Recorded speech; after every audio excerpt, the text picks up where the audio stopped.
Who the heck could have murdered my friend and classmate JD Ann?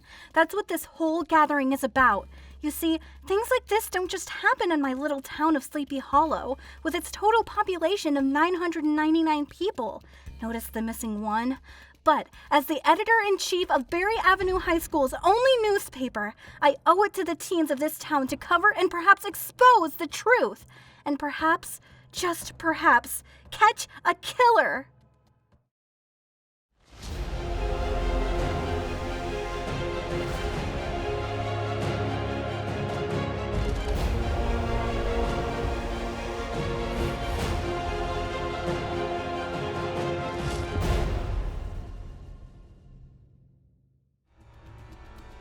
In a dimly lit room with flickering candles casting eerie shadows on the walls, Detective Emily Wallace, a sharp and experienced investigator, stands at the center, addressing the group of suspects seated on a gray couch. Thank you all for coming. We are gathered here to uncover the truth about the murder of JD Ann Carter. She was found dead in her own bedroom just 2 days ago. We need to find out who killed her and why.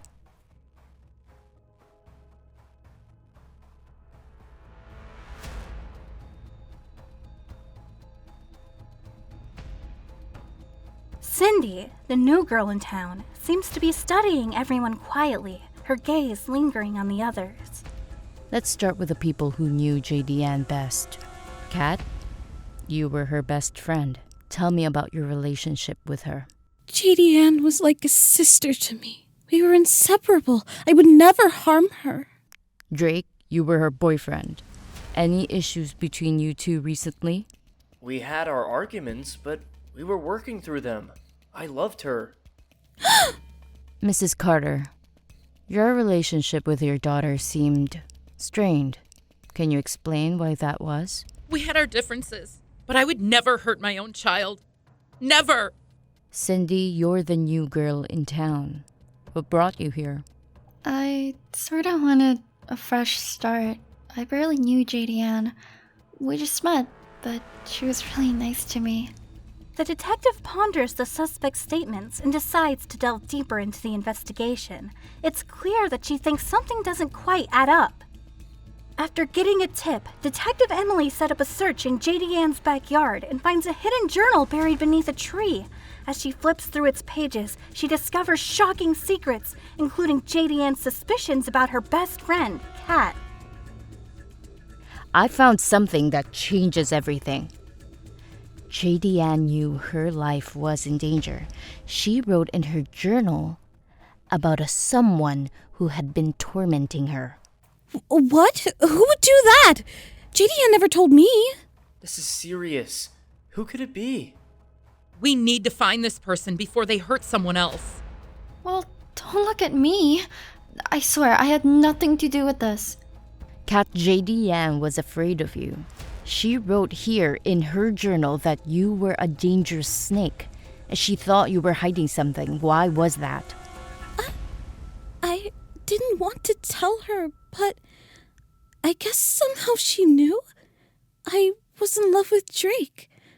I didn't want to ruin our friendship, though. Drake, did you know about this? Yes, I did. But I didn't want to hurt JD by exposing Kat's feelings. So many lies, betrayals, and hidden motives. Gosh, the tangled web of secrets gradually unravels, revealing shocking truths about JD Ann's murder. And I'm here on the scene to bring it all back to you, dear reader. I think that JD Ann's murder was a result of jealousy, deceit, and misplaced love. Kat, you killed her in a fit of jealousy, and Drake, you covered it up to protect her because you're secretly in love with Kat yourself. Oh, what? That's a lie! I didn't kill her. I admit I was sending her threats, but I could never kill her.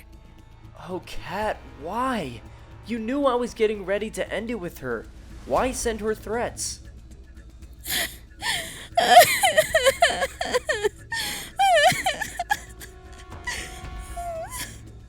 Dear readers, sadly, the suspects break down, confessing to cheating and lying to JD Ann.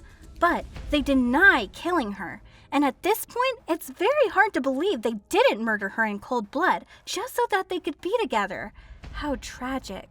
Kat, you killed her in a fit of jealousy, and Drake, you covered it up to protect her because you're secretly in love with Kat yourself. Kat and Drake are handcuffed, and Cindy watches from the corner, grateful she wasn't entangled in the sinister web of deception. The shadows of betrayal have been exposed, but the scars will linger, forever haunting those involved. Something doesn't sit right with me about this case, though. It's too neat, too perfect, too well organized, how everything just fell into my lap, I don't know. Detective Emily Wallace reviews the case files, unable to shake her nagging doubts about Kat and Drake being JD Ann's true killers. She's determined to uncover the truth. Something doesn't add up. Those kids couldn't have done this alone. Today, Sleepy Hollow's police department set surveillance cameras all over the school and has begun questioning students and staff. Detective Emily remains vigilant, watching everyone's actions closely. Does that mean Kat Galloway and Drake Rubin are not the killers after all? Does it mean that we're still not safe out here on these streets? And our lovely Detective Emily is doing a poor job of keeping us safe? I shudder to think about who could be the next victim. Trust no one, guys, especially strange new people who just started going to the school. Hint, hint. I was so pissed off after reading that trash article by that nosy newspaper girl, Sully Sullivan. And what was all that garbage about new people and all that? I better get her on the phone right away. Yes, Siri Sullivan, how may I help you? Please stop trying to create fear with those articles you've begun writing. Trust me, little girl. You don't ever want to be on my bad side. Ooh, was that a threat, Detective? Let me find out you're for these streets. Because you see, a 4-year-old would have solved this case already. Why, for the life of me, you haven't seen what's right in front of your face all this time, I have no clue. But I do know I don't have time for this little chit-chat. I've got articles to write and people to keep informed. See you later, Detective. How rude! Detective Emily Wallace was on edge after her confrontation with me. She reviews the case files again to see what she missed. That's when she discovers a mysterious note on her desk. It reads, "Look into Cindy's past."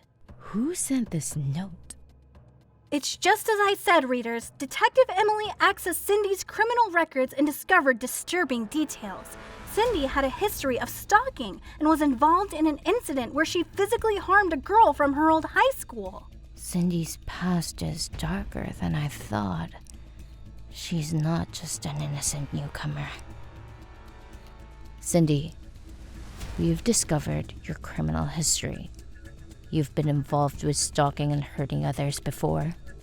Why should we believe you had nothing to do with JD Ann's murder? Because I didn't. I admit to stalking JD Ann. Well, not exactly stalking her, but I might have followed her around and taken pics of her without her knowing, but I didn't kill her. I served my time for my past mistakes, and I'm not that person anymore. Readers and subscribers, I've got breaking news. Detective Emily has re-examined the murder weapon, a knife found at the crime scene, and it doesn't look good for a certain noob, guys.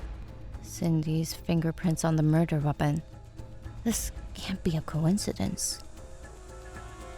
Cindy, your fingerprints were found on the knife used to kill JD Ann. We need to know the truth. I was in JD Ann's room that night. I admit it. I had a major crush on her, okay? But I didn't kill her, I swear. I was angry and hurt because she had cut me off, but I didn't take her life. Someone else must have been in JD Ann's room that night. These pictures show that there's more to this room than meets the eye. Oh my god. This might hold the key to the truth. Cindy, we found another journal in JD's room. It reveals that someone else was stalking her as well. Someone who wanted to hurt her. Was it you? No, it wasn't me. I swear. Cindy, it seems you might be telling the truth. There's another stalker involved. Someone who had a motive to kill JD Ann. Sunny, I need your help. Do you know anything about your sister Suri's activities recently? I don't want to get her in trouble, but she's been acting strange lately. Suri's been going out late at night. She says she's working on a big story for the newspaper, but she's been acting secretive and obsessed. Do you know where she goes at night? I'm not sure, but she's been talking about that old abandoned factory on the outskirts of town. This is Suri's secret lair. You've been playing with us all along, haven't you, Suri? Well, Detective, you finally caught on. You were the one who killed JD Ann, weren't you? You wanted to create a sensational story for your newspaper because you were bored with this town. What can I say? Sleepy Hollow was just so dull. You won't get away with this, Suri. We have enough evidence to put you behind bars. Do you really? Detective, we've just received a tip. Someone spotted the stalker at the abandoned factory. Suri?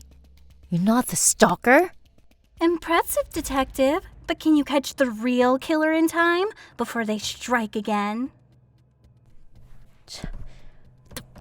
It's a setup. This old homeless guy is no killer. Dang it! Suri set me up.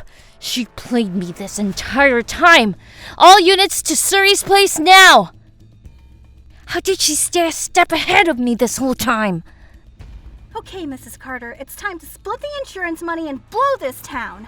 Don't try to contact me after today, or this footage of you killing your daughter will be on every news media outlet's desk from here to Europe. Don't worry. This is the last we see of each other. Sorry JD had to die, but it was the only way I could get what was my due. $100 million is nothing to sneeze at, you know.